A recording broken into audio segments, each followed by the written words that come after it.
Hello everyone. आज हम लोग पढ़ेंगे जॉर्ज बर्नार्ड शॉ के बारे में। इन्हें जीबी शॉ भी कहा जाता है। जॉर्ज बर्नार्ड शॉ का लाइफ स्पैन था 1856 से 1950 तक और इनका जन्म हुआ था डबलिन आयरलैंड में। ये जॉर्ज कार्ल शॉ और ल्यूसिंडा एलिजाबेथ शॉ के यंगेस्ट चाइल्ड थे। ये एक आयरिश प्ले राइट, क्रिटिक, पॉलेमिसिस्ट और पॉलिटिकल एक्टिविस्ट भी थे। पॉलेमिसिस्ट वो पर्सन होता है जो रिलीजन, पॉलिटिक्स या कुछ कंट्रोवर्शियल टॉपिक्स के ऊपर अपने व्यूज रखता है या आर्ग्यूमेंट करता है।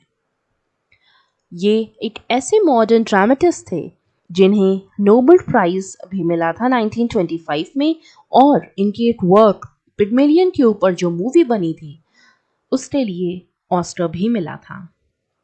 ये the London school of economics and political science के को फाउंडर भी थे। इन्होंने द स्टार के लिए म्यूजिकल क्रिटिसिज्म लिखा था जिसमें इन्होंने अपना सीडोनिम यूज किया था, कॉर्नो डी पेसेटो। एक leading theatre and music critic भी थे। इन्होंने Saturday Review, Dramatic Review, Our Corner, the Pall Mall Gazette, the World और द स्टार के लिए म्यूजिक क्रिटिक का काम किया था। शॉ का इंटरेस्ट इकोनॉमिक्स में भी था, जो कि हेनरी जॉर्ज की बुक प्रोग्रेस एंड पॉवर्टी पढ़ने के बाद अराउज हुआ था। इनका इंटरेस्ट कार्ल मार्क्स की राइटिंग्स में भी था। इन्होंने कार्ल मार्क्स के काफ़ी ज़्यादा वर्ड्स पढ़े थे जिससे ये मार्क्सिज्म के फॉलोअर बन गए थे। इसके बाद इन्होंने फेबियन सोसाइटी के द्वारा इशू किया गया एक ट्रैक्ट पढ़ा, why are the many poor. 1885 से लेकर 1889 तक शॉ ने ब्रिटिश इकोनॉमिक एसोसिएशन की कुछ मीटिंग्स अटेंड की थी, जिसकी वजह से इनका जो इंटरेस्ट मार्क्सिज्म में था वो शिफ्ट हो गया ग्रेजुअलिज्म की तरफ। अब ग्रेजुअलिज्म क्या होता है? ग्रेजुअलिज्म होता है ऐसी थ्योरी या ऐसी फिलॉसफी जिसमें बताया जाता है कि कोई भी चीज़ या किसी भी चीज़ का अक्रेंस एकदम से नहीं होता है, हर चीज़ स्टेप वाइज चलती है और हर चीज़ ग्रेजुअली ग्रो करती है। इसी थ्योरी को ग्रेजुअलिज्म कहते हैं। तो ये इस थ्योरी के सपोर्टर बन रहे थे। अब देखते हैं इनके कौन कौन से वर्ड्स इंपॉर्टेंट हैं। पहली कैटेगरी आती है प्लेस अनप्लीजेंट की। प्लेस अनप्लीजेंट ऐसे प्लेस थे जो कि सोशल इश्यूज से रिलेटेड थे। उसमें सोशल इश्यूज के बारे में बात की जाती थी और ऑडियंस को डिसप्लेजर में छोड़ दिया जाता था, यानी कि इसकी जो एंडिंग होती थी ये थोड़ी सी डिस्कम्फर्टिंग होती थी ऑडियंस के लिए। प्लेस अनप्लीजेंट की कैटेगरी में 3 प्लेस आते हैं। पहला है विडोअर्स हाउस 1892, द फिलैंडर जिसके बारे में हम आज बात करेंगे 1893, मिसेस वॉरेन्स प्रोफेशन 1893। इसके बाद आते हैं प्लेस प्लीजेंट। प्लेस प्लीजेंट में ऑडियंस के सामने कुछ क्रिटिसिज्म रखे जाते हैं सोसाइटी के आइडियल्स के बारे में, सोसाइटी के नॉर्म्स के बारे में। प्लेस प्लीजेंट में 3 प्लेस आते हैं, Arms and the Man, Candida and You Never Can Tell. जो थर्ड कैटेगरी है वो है 3 प्लेस फॉर प्यूरिटन्स। इन प्लेस का मेन थीम होता था इम्पीरियलिज्म के बारे में क्वेश्चन करना, एम्पायर के बारे में क्वेश्चन करना। और इन प्लेस के अंतर्गत आते हैं the Devil's Disciple, Caesar and Cleopatra, Captain Brassbound's Conversion. तो अब हम पढ़ेंगे द फिलैंडर के बारे में। द फिलैंडर 1893 में लिखा गया था, लेकिन ब्रिटिश सेंसरशिप लॉज की वजह से इसे 1902 तक स्टेज पर प्रोड्यूस नहीं किया गया। ये शॉ के प्लेस अनप्लीजेंट की लिस्ट में से एक था और इसका मेन कंसर्न था सोशल प्रॉब्लम्स के लिए सोशल अवेयरनेस रेज करना और कैपिटलिस्ट बिहेवियर को क्रिटिसाइज करना। शॉ ने अपने इस प्ले में 2 एंडिंग्स डिसाइड की थी जिसके बारे में हम बाद में डिस्कस करेंगे। इस प्ले में हमें द न्यू विमेन की थीम देखने को मिलती है। द न्यू विमेन एक ऐसा कॉन्सेप्ट था जो लेट 19th सेंचुरी में देखने को मिलता है और जिसका प्रभाव फेमिनिज्म के ऊपर भी था। मेल डोमिनेटिंग सोसाइटी ने विमेन के लिए कुछ ऐसे रोल्स और रूल्स सेट किए थे जिसका विरोध न्यू विमेन का कॉन्सेप्ट करता है। न्यू विमेन का कॉन्सेप्ट हमें हेनरिक इब्सन के भी वर्ड्स में देखने को मिलता है और ये विमेन को एक बिल्कुल नए रूप में दिखाता है। इसके बाद हमें इस वर्क में इनवर्ड लुकिंग सेल्फ रिगार्ड इन सोशल ग्रुप्स, यानी कि ऐसे ग्रुप्स जो सिर्फ अपने बारे में सोचते हैं और सेल्फ सेंटर्ड होते हैं, इसके बारे में भी देखने को मिलता है। शॉ की लाइफ के कुछ पर्सनल रिलेशनशिप्स भी इसमें देखने को मिलते हैं। अब बात करते हैं इस प्ले के कैरेक्टर्स के बारे में। सबसे पहला कैरेक्टर आता है चार्टरस का। ये इस प्ले का मेन कैरेक्टर होता है और यही फिलैंडरर होता है।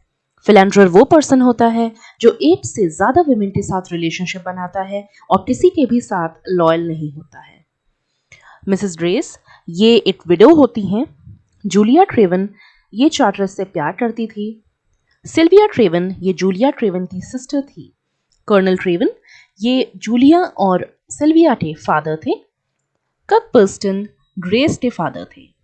डॉक्टर पैरामोर ये जूलिया से इंगेज्ड थे और फाइनली इन्हीं के साथ जूलिया की शादी होती है।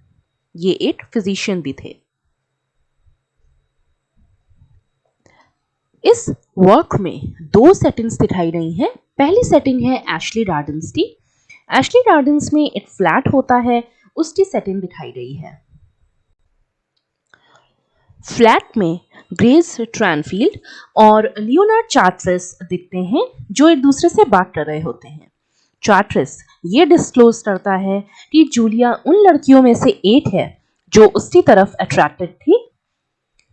जूलिया ट्रेवन तभी वहां पर पहुंच जाती है और ग्रेस पर अटैक कर देती है और दोनों के बीच में लड़ाई हो जाती है। चार्टरस ग्रेस को कमरे से बाहर ले जाता है। इसके बाद दोनों के फादर्स, ग्रेस और जूलिया के फादर्स, कमरे में एंटर करते हैं और ये सोचने की कोशिश कर रहे होते हैं या ये समझने की कोशिश कर रहे होते हैं कि किस तरीके का लव ट्रायंगल चल रहा है। कर्नल ट्रेवन जो कि एक लिवर कंप्लेंट से सफ़र कर रहे थे, वो भी वहां पर पहुंचते हैं। ककबर्स्टन जो कि एक ड्रामेटिक क्रिटिक थे और ग्रेस के फादर थे, उनको भी ये जानकर बहुत हैरानी होती है कि चार्टरस, ग्रेस और जूलिया के बीच में लव ट्रायंगल चल रहा है। इसके बाद चार्टरस दोनों फादर्स को ये समझाता है कि चाहे कुछ भी हो जाए, मैं शादी ग्रेस से ही करूंगा।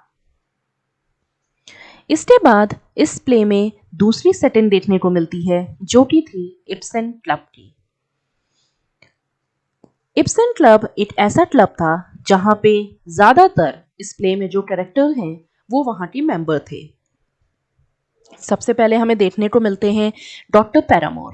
डॉक्टर पैरामोर एक फैशनेबल फिजिशियन थे जिन्होंने क्रेवन की डिजीज के लिए कोई डिस्कवरी की थी। पैरामोर सिल्विया को विविसेक्शन की प्रैक्टिस दिखाकर शॉक कर देते हैं। चार्टरस ये एडमिट करता है कि उसने दोनों फादर्स से झूठ बोला था और वो दोनों में से किसी से ही शादी नहीं करेगा। द इब्सन क्लब इस तरीके से ये दिखाता है कि किस तरह लोगों के इंटरेस्ट में चेंज आ जाता है, लोगों की पर्सनैलिटी में चेंज आ जाता है और लोग बदल जाते हैं। सिल्विया जो चार्टरस में इंटरेस्टेड थी, उसे ये बताती है कि जूलिया और डॉक्टर पैरामोर के बीच में कुछ रिलेशनशिप चल रहा है। ग्रेस क्योंकि वो भी डॉक्टर पैरामोर की तरफ अट्रैक्टेड थी, वो उसे वहां से सीक्रेटली कहीं बाहर ले जाती हैं। चार्टरस इस चीज को देखकर अपने आप को रोक नहीं पाता और दोनों का जो कनेक्शन है डॉक्टर पैरामोर और ग्रेस का, इसको तोड़ने की कोशिश करता है। ग्रेस और जूलिया के बीच में फिर से लड़ाई होती है, लेकिन इस बार डॉक्टर पैरामोर की वजह से। जूलिया डॉक्टर पैरामोर को क्लब से दूर ले जाती है और इसी समय ये देखने को मिलता है कि डॉक्टर पैरामोर ने जूलिया को प्रपोज किया, जिसका प्रपोजल जूलिया ने एक्सेप्ट कर लिया था। जूलिया और ग्रेस फिर से दोस्त बन जाते हैं और दोनों ये सोचकर खुश होते हैं कि अच्छा हुआ कि हम दोनों को चार्टरस से छुटकारा मिल गया। चार्टरस जो कि एक नो फिट हस्बैंड था, उसे ये जानकर बहुत खुशी होती है कि पैरामोर और जूलिया एक हो गए हैं और इसके बाद डॉक्टर पैरामोर और जूलिया एक साथ रहते हैं। जीबी शॉ ने इस प्ले के लिए एक और एंडिंग सोची थी। जैसा कि हमने पहले बात की थी कि इस प्ले की दो एंडिंग्स थी। एक एंडिंग ये थी कि जूलिया और डॉक्टर पैरामोर दोनों की शादी हो जाती है और दूसरी एंडिंग जो ओरिजिनल थी वो ये थी कि डॉक्टर पैरामोर और जूलिया की शादी के 4 साल बाद दोनों के रिलेशनशिप अच्छे नहीं होते और डॉक्टर पैरामोर जूलिया से शादी तोड़ना चाहते थे और ग्रेस से शादी करना चाहते थे। तो इसकी दूसरी एंडिंग ये थी कि इसमें डाइवोर्स का सीन दिखाया जाता है, लेकिन ये सीन कभी भी स्टेज पर दिखाया नहीं गया। तो ये थी फिलैंडर की पूरी स्टोरी। आई होप आपको पूरी स्टोरी समझ में आई होगी, थीम समझ में आई होगी।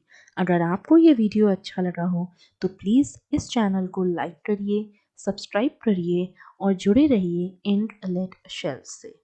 Thank you so much.